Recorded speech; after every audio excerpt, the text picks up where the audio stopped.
We are joined right now by Seth Waugh, president of Deutsche Bank North America. Thanks for joining us, Seth. Thanks for having me, Adam. You've been a very busy man.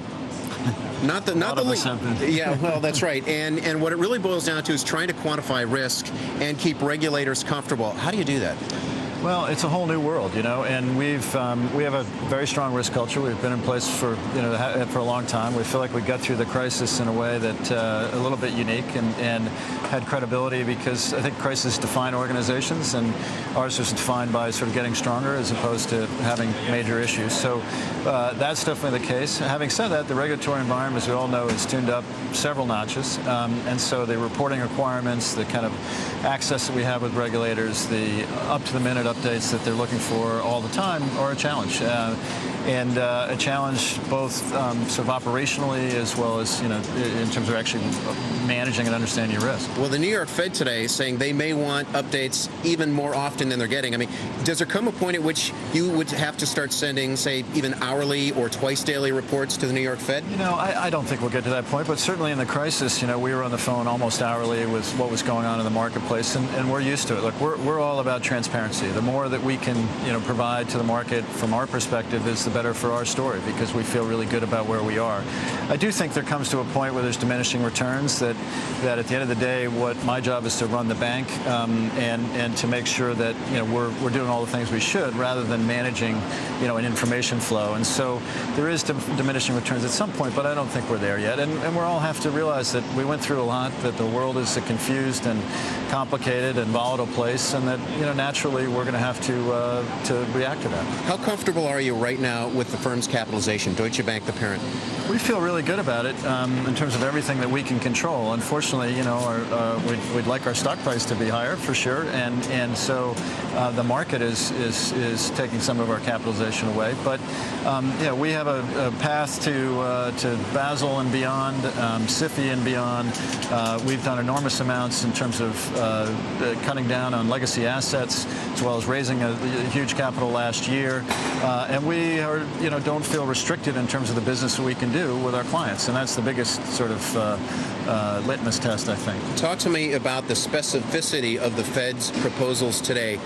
How many more dollars they need to see in your account, and what the levels are? I think it's going to vary by institution, right? And we have a liquidity plan that's been in place for a long time. We have a glide path that is months and years out. We just raised a $1.5 billion bond deal last week, which is another source of that.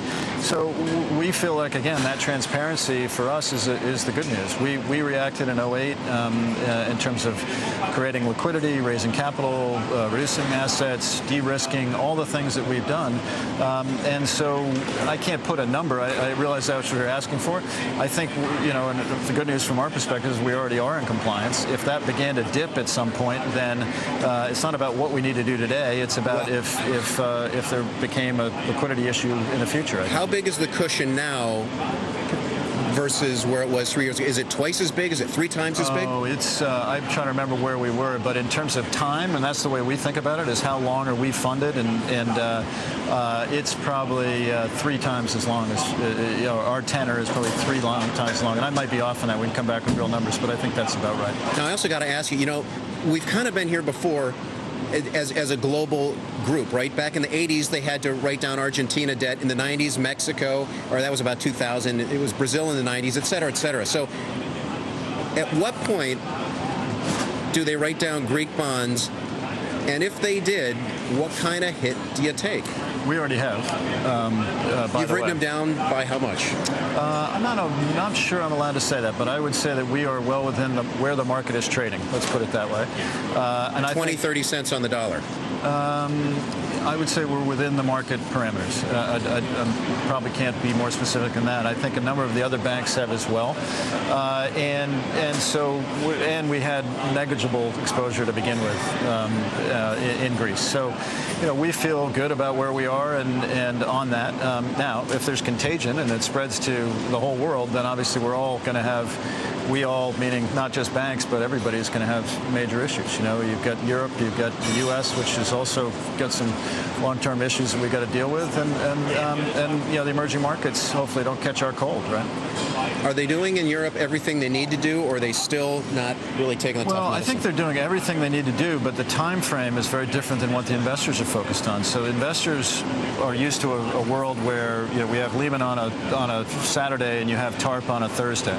This one is organizing 17 countries to have parliamentary votes and structural changes in the euro.